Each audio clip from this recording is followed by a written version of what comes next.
What would you do if a complete stranger left you a crumbling bookstore, only for you to discover it held a secret worth millions? For one struggling woman, a random inheritance became a deadly game of deceit, buried family lies, and a single letter that flipped her reality upside down. The Seattle rain lashed against the cracked window of Beatrice Gallagher's cramped apartment, mirroring the bleak reality of her life. At 28, Beatrice was drowning. Her mother's prolonged illness had drained her savings, leaving behind a mountain of medical debt and an echoing grief that refused to fade. Now, clutching a bright pink eviction notice in her trembling hands, she had exactly 14 days to figure out how to survive. Then came the sharp knock at the door. It was a courier, drenched and impatient, holding a thick, cream-colored envelope sealed with dark red wax. The return address read, Wright & Associates, Attorneys at Law, Ashwood, Maine. Beatrice frowned. She knew no one in Maine. Her family, what little she had of it, was rooted entirely in the Pacific Northwest. Tearing the thick paper open, she pulled out a formal legal document. Her eyes scanned the dense, bureaucratic jargon until they stopped dead on a single, impossible sentence. Hereby bequeath the entirety of the property, known as the Labyrinth Pages, located at 421 Willow Street, Ashwood, Maine, to Miss Beatrice Gallagher, in accordance with the final wishes of Mr. Arthur Pendleton. Beatrice read the name aloud. Arthur Pendleton. It tasted foreign on her tongue. She had never heard her mother mention an Arthur. She had never heard anyone mention an Arthur. Yet according to the documents, this complete stranger had just left her a commercial property and the apartment situated directly above it. There was no catch, no hidden fees mentioned in the letter, only a plane ticket, already paid for, and a set of brass keys that felt heavier than they looked. 48 hours later, Beatrice found herself standing on the cracked, uneven pavement of Willow Street, in the sleepy, fog-drenched coastal town of Ashwood. The town looked like it had been trapped in amber since the late 1980s. Faded storefronts lined the quiet streets, and the salt-heavy air clung to everything. But nothing looked more forgotten than the building standing before her. The Labyrinth Pages was a towering, 3-story Victorian structure that leaned slightly to the left, as if exhausted by the weight of its own history. The dark green paint was peeling like sunburnt skin, and the large bay windows were thick with a decade of grime. Above the door, a wooden sign creaked in the ocean breeze, the gold leaf letters barely legible. Taking a deep breath, Beatrice pushed the heavy oak door open. A small brass bell chimed a weak, pathetic note. The interior was a bibliophile's graveyard. Towering bookshelves, warped by moisture and time, created a literal maze of narrow aisles. The smell of decaying paper, damp wood, and old dust was overpowering. There were thousands of books, stacked haphazardly on tables, shoved into corners, and overflowing onto the floorboards. It was chaotic, beautiful, and utterly overwhelming. Miss Gallagher, I presume? Beatrice jumped, her hand flying to her chest. Stepping out from the shadows of the history section was a man in a rumpled grey suit. He was balding, sweating profusely, despite the chill in the room, and clutching a leather briefcase to his chest like a shield. I'm Thomas Wright, he said, extending a clammy hand. The attorney who sent the letter. I was a friend of Arthur's. Well, as much of a friend as Arthur allowed anyone to be. Mr. Wright, Beatrice said, shaking his hand hesitantly. I don't understand any of this. I don't know an Arthur Pendleton. My mother never mentioned him. There has to be some kind of mistake. Thomas Wright wiped his brow with a monogrammed handkerchief. He looked nervously toward the front door, his eyes darting at the shadows outside. There is no mistake, Miss Gallagher. Arthur was very specific. He drafted this will 3 months ago, shortly before the lung cancer took his voice. He knew exactly who you were, and he was adamant that you, and only you, receive this building. Before Beatrice could press him for answers, the front door violently swung open, shattering the quiet atmosphere. The brass bell tore off its hinge and clattered to the floor. A tall man in a tailored, ridiculously expensive charcoal suit stormed into the shop. His jaw was clenched, his eyes dark and furious. He looked entirely out of place in the dusty, forgotten bookstore. "So you actually showed up," the man spat, his voice dripping with venom. "Richard," Thomas Wright squeaked, taking a distinct step backward. "You shouldn't be here. The reading of the will is concluded." Richard Montgomery ignored the lawyer completely, closing the distance between himself and Beatrice. He was Arthur Pendleton's estranged nephew, though Beatrice wouldn't know that until Thomas hastily whispered it to her. Richard looked Beatrice up and down with undisguised disgust. "Listen to me very carefully, little girl," Richard said, his voice dropping to a dangerous low octave. "My uncle was a delusional, paranoid old fool in his final days. The state of his mind was thoroughly compromised. This building belongs to the Montgomery family. It has belonged to us for generations. I don't know what kind of con you ran on an old, dying man from across the country, but you are not keeping this property." Beatrice stood her ground, her heart hammering against her ribs. "I didn't run a con. I didn't even know he existed until 2 days ago." Richard laughed, a harsh, humorless sound. "Spare me the innocent act. I'm a developer. I don't care about these rotting books. I care about the land. I will give you $50,000 right now to sign the deed over to me and get back on whatever budget airline you flew in on. $50,000. To Beatrice, it was a life-changing amount. It would clear her debts. It would give her a fresh start. But as she looked at Richard's desperate, hungry eyes, a sudden realization washed over her. He was offering too much for a rotting building in a dead town. He was too desperate. "No," Beatrice said, her voice surprisingly steady. Richard's face hardened. "Excuse me?" "I said no," Beatrice repeated, lifting her chin. "The bookstore is mine, and it isn't for sale." Richard stared at her for a long, terrifying moment.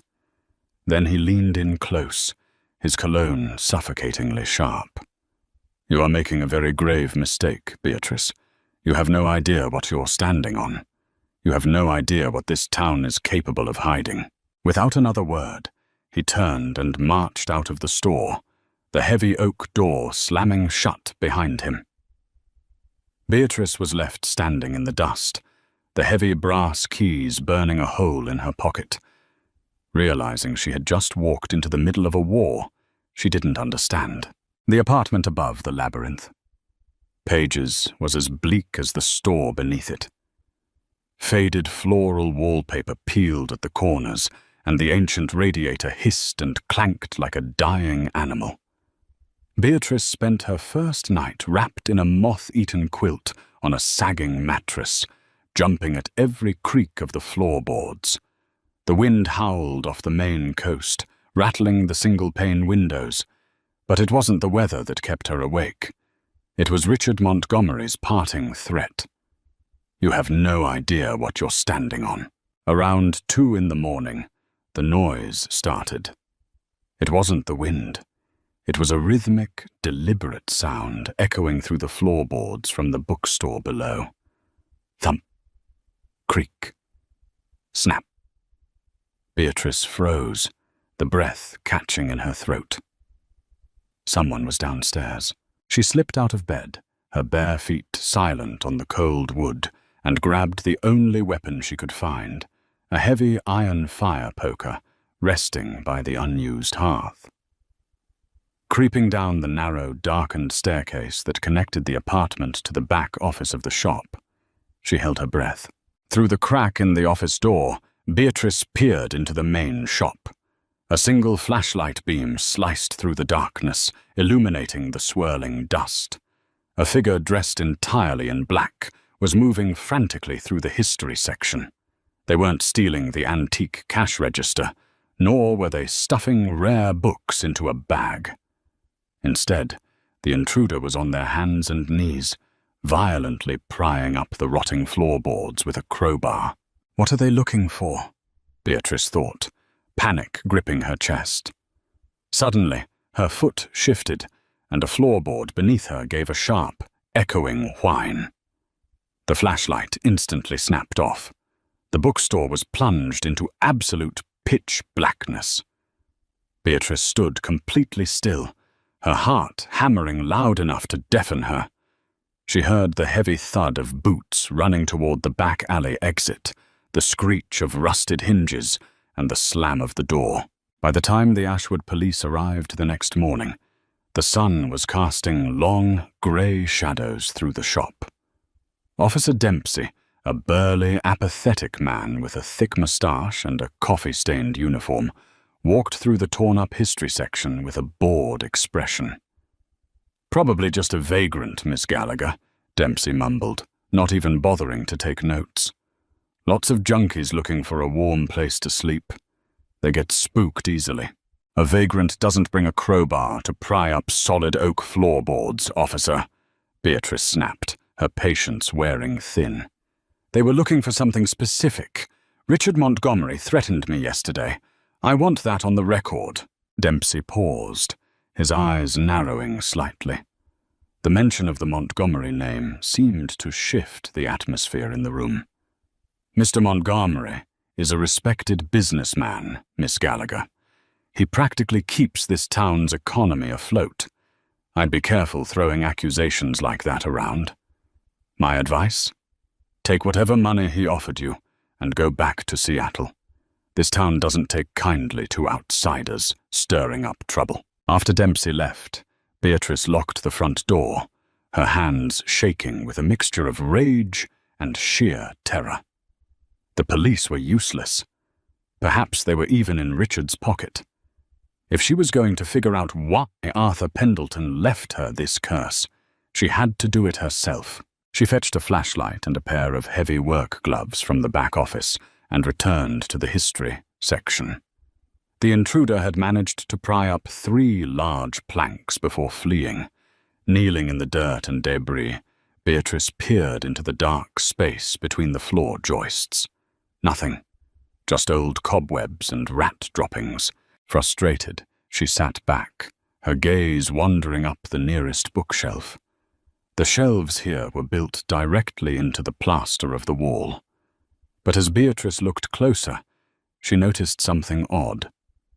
The bottom shelf, heavily laden with encyclopedias, was slightly uneven. The wood didn't sit flush against the brickwork behind it. Dropping the fire poker, she began to pull the heavy, dusty encyclopedias off the shelf, tossing them onto the floor. Once the shelf was clear, she pressed her hands against the back panel. It shifted. Beatrice's breath hitched. She pushed harder, sliding the wooden panel to the left. Behind it, nestled into a hollowed-out cavity in the original brick foundation, was a small, rusted iron lockbox. She pulled it out. It was remarkably heavy.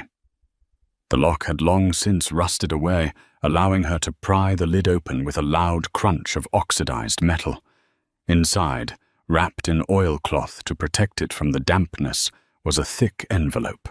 Her name was written on the front, in elegant, looping cursive. To Beatrice. Her hands trembling, she tore the envelope open and unfolded the crisp, yellowed stationery inside. "My dearest Beatrice, if you are reading this, it means I am gone, and Richard has already tried to terrify you into selling. Do not trust my nephew. He is a parasite who knows only greed. He believes this property contains nothing but rotting paper, but he suspects there is something more. He is right, but he does not know the truth. You do not know me, but I knew you before you could even speak. I knew your mother, Abigail. We shared a life before the world forced us onto different paths. We also shared a secret that has haunted me for 32 years. The Labyrinth Pages is not just a bookstore. It is a vault. What lies beneath this town, what your mother and I buried decades ago, cannot fall into the hands of the Montgomery family. To find the truth about who you really are and what you are truly inheriting, you must look for The Count, the 1846 Paris edition. It holds the first. Be careful, Beatrice. There are eyes in Ashwood that never sleep. With profound regret, Arthur Pendleton. Beatrice dropped the letter as if it had caught fire. Her mother, her quiet, struggling, ordinary mother, had known this wealthy eccentric. They had buried a secret. The room spun. Her entire life felt like a carefully constructed lie. "Fascinating, isn't it?" Beatrice screamed, spinning around. Standing in the aisle, clutching a leather-bound journal to her chest, was a woman Beatrice had never seen before.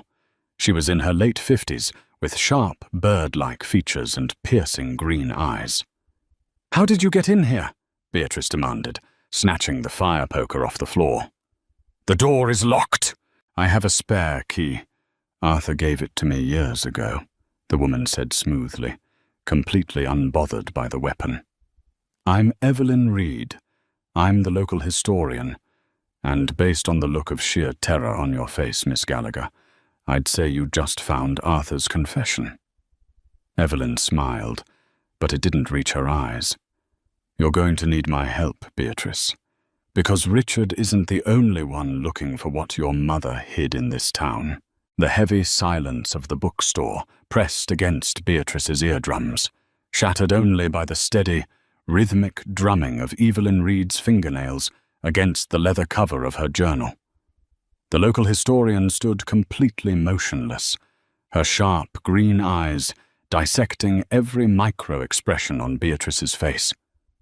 Beatrice slowly lowered the iron fire poker, though her grip remained white-knuckled around the cold metal. "How do you know about my mother?" Beatrice demanded, her voice betraying a tremor she fought desperately to suppress. Evelyn walked forward, her footsteps unnervingly silent on the dusty floorboards. Everyone who was anyone in Ashwood 30 years ago knew Abigail. She wasn't just a passing tourist. She was Arthur's archivist. She was brilliant, relentless, and she possessed an uncanny ability to find things that were intentionally buried. Together, they uncovered something the Montgomery family had spent 3 generations trying to keep hidden. "What did they find?" Beatrice asked, her mind racing. Evelyn offered a thin, cryptic smile. "That, my dear, is what we need to figure out. But I can tell you this. Richard Montgomery's grandfather was a ruthless industrialist. He practically built Ashwood, but he did it with dirty money and stolen assets. Arthur spent his life trying to expose the Montgomery Empire, and your mother helped him find the proof. But before they could go public, Abigail vanished. Arthur retreated into this bookstore, becoming a paranoid recluse. Until now." Evelyn gestured toward the chaotic mountains of literature surrounding them.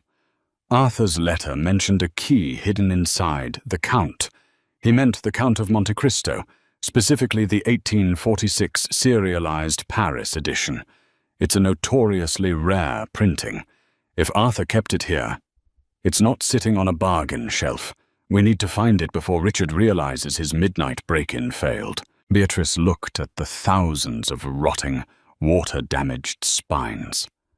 The task was monumental, bordering on impossible.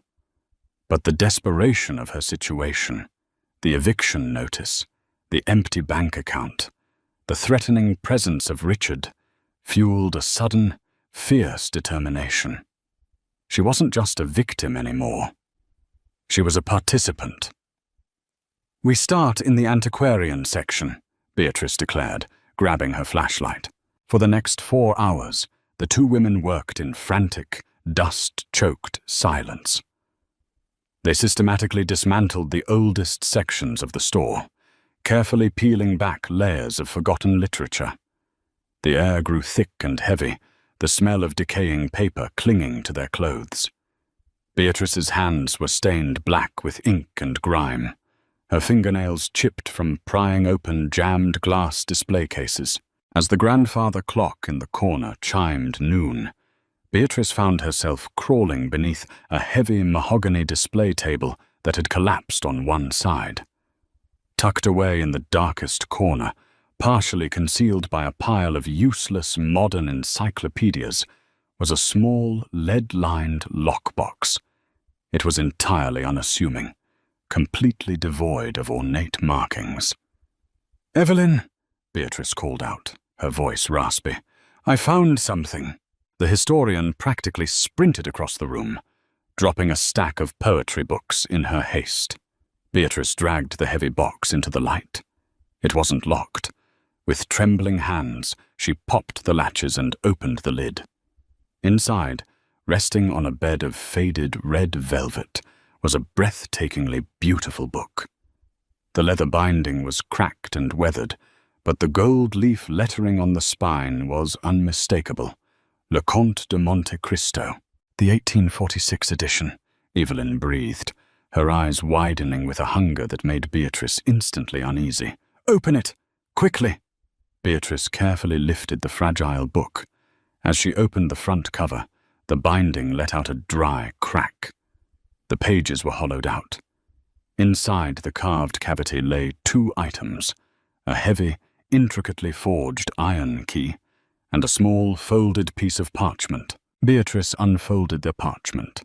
It was a hand-drawn map of the bookstore's ground floor, but with a bizarre addition. An arrow pointed directly toward the massive brick fireplace in the back office. A fireplace Beatrice knew for a fact had been sealed off with mortar decades ago. Before Beatrice could process the map, the front windows of the bookstore rattled violently. A sleek, black luxury SUV had just hopped the curb, parking directly on the sidewalk outside the shop. Richard Montgomery stepped out, accompanied by 2 massive men in dark suits who looked less like security and more like mercenaries. "He's here," Beatrice whispered, panic seizing her chest. Evelyn's demeanor changed instantly. The helpful historian vanished, replaced by a cold, calculating stranger. In a flash of movement, Evelyn lunged forward, snatching the iron key from the hollowed-out book. "Hey!" Beatrice shouted, reaching for it. Evelyn shoved Beatrice hard against the mahogany table. "I'm sorry, Beatrice," Evelyn sneered, her voice dripping with malice. "But your mother ruined my life when she stole Arthur's affection. I've waited 30 years to claim what they hid. I'm not letting a naive little girl take it from me." Evelyn sprinted toward the back office, leaving Beatrice stunned and bruised. The front door of the bookstore exploded inward, the deadbolt shattering wood as Richard's men kicked it open. "Tear this place apart," Richard commanded, stepping into the dust-filled air. He spotted Beatrice scrambling to her feet. "Ah, Miss Gallagher, I see you're still stubbornly attached to my property. Let's have a chat." "You don't own this place," Beatrice spat, grabbing the heavy fire poker once again. Richard laughed, a cold, hollow sound. "I own the judge, the police, and the town council, which means I own this building. Now where is the key my uncle hid?" Beatrice glanced toward the back office. She knew she couldn't fight Richard and his men, but she also knew Evelyn was heading straight for the sealed fireplace with the only key. She had to make a choice, and she had to make it now. "I don't have it," Beatrice lied, her voice steady. "But I know who does. Evelyn Reed." Richard's face contorted with rage. "That miserable old vulture. Where did she go?" "Into the back," Beatrice said, backing away toward the history section. "She's looking for a way into the foundation." Richard signaled his men. "Get her." As the two massive men barreled toward the back office, Beatrice didn't wait. She slipped into the maze of bookshelves, moving silently through the dark, familiar aisles, her mind racing to formulate a plan to outsmart them all. The labyrinth pages became a chaotic hunting ground. The sound of Richard's men tearing apart the back office echoed through the damp air, punctuated by Evelyn's frantic screams as they cornered her. Beatrice slipped silently through the shadows of the biography section, her heart pounding a frantic rhythm against her ribs. She needed to reach the back office, but she needed a massive advantage. As she crept closer, she heard a violent crack. Peeking around the corner of a towering bookshelf, she witnessed one of Richard's men wielding a sledgehammer against the sealed brick fireplace. Evelyn was pinned against the wall by the other thug, her face bruised, the iron key clutched desperately in her hand. Richard stood in the center of the room, adjusting his cuffs with sickening calm. "Break it down," Richard ordered. "My grandfather swore Arthur hid the ledgers down there." Ledgers? Beatrice thought, her mind connecting the dots. The treasure wasn't gold. It was blackmail. It was the undeniable proof of the Montgomery family's crimes, the stolen assets, the corruption, the dirty money that built Ashwood. If Richard destroyed those ledgers, his family's legacy would remain untouched, and Arthur's life's work would be erased forever. The sledgehammer broke through the ancient mortar, sending a cascade of red dust onto the floor. Behind the fireplace wasn't a chimney flue, but a dark, descending stone staircase that vanished into the pitch-black belly of the earth. Richard nodded to his man, who wrenched Evelyn's arm backward. She shrieked, dropping the heavy iron key. Richard calmly picked it up. "Wait here," Richard told his men. "Keep her quiet. If the girl shows her face, break her legs." Richard clicked on a flashlight and descended into the dark staircase. Beatrice knew she had seconds. She looked at the heavy shelves surrounding her. Arthur had always complained about the structural integrity of the store. With a deep breath, Beatrice gripped the edge of the tallest, most overloaded oak bookshelf in the aisle, positioned directly beside the entrance to the back office. She planted her feet and shoved with every ounce of strength she possessed. The wood groaned loudly. The massive shelf tilted, and gravity took over. With a deafening crash that shook the entire building, the bookshelf toppled forward, slamming into the adjacent shelf like a domino. Thousands of heavy books rained down in a suffocating avalanche. The second shelf crashed directly across the doorway of the back office, completely trapping the two men and Evelyn under a mountain of heavy wood and literature. Beatrice didn't hesitate. Scrambling over the debris, she dove through the shattered fireplace and plunged into the dark, damp staircase. She descended rapidly, the air growing freezing cold and smelling intensely of salt and mildew. At the bottom lay a heavy, iron-reinforced wooden door, hanging wide open. Inside the cavernous smuggling tunnel, illuminated by Richard's flashlight, was an old, rusted bank vault door.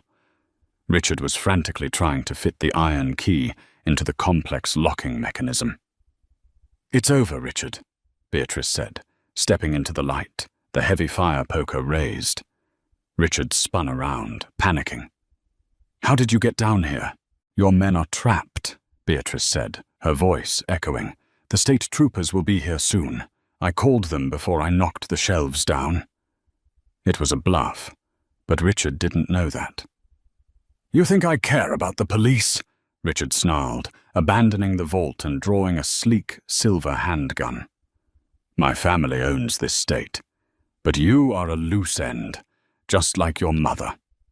Beatrice froze, staring down the barrel of the gun. "That's right," Richard sneered, taking a step closer. Arthur thought he was so clever, hiding Abigail away. But my father found her.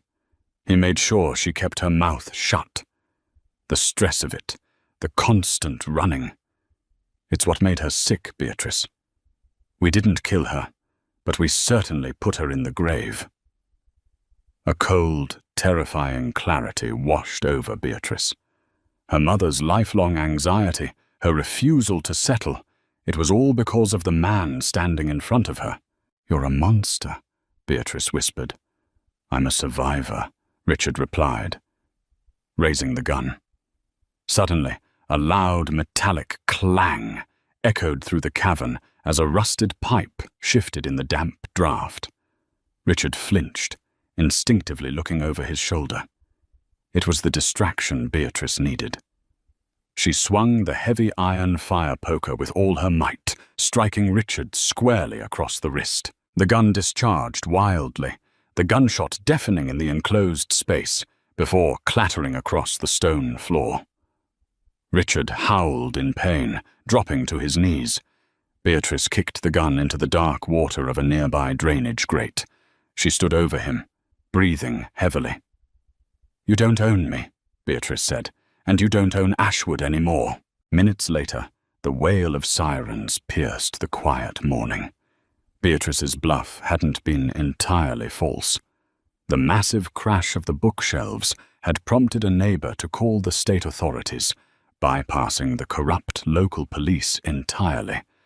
When the troopers forced the vault open, they found ledgers detailing the Montgomery family's century of extortion, alongside a collection of priceless, stolen historical artifacts. Richard and his men were arrested, and the Montgomery Empire dissolved overnight. 6 months later, the Seattle rain was a distant memory. Beatrice Gallagher stood behind the newly polished mahogany counter of the labyrinth pages. The reward money from recovering the stolen artifacts had made Beatrice a millionaire. But she hadn't sold the building. She kept it. As the brass bell above the door chimed, Beatrice smiled. She had lost her mother to the secrets of this town, but in the ashes of those secrets, she had found exactly where she was meant to belong. Are you left breathless by that ending? If Beatrice's epic showdown and the dark truth behind the Montgomery Empire kept you on the edge of your seat, smash that like button and share this video to support the channel. Do you think Beatrice made the right choice keeping the bookstore? Let me know in the comments below. Don't forget to subscribe for more thrilling, real-life inspired mysteries. Stay curious.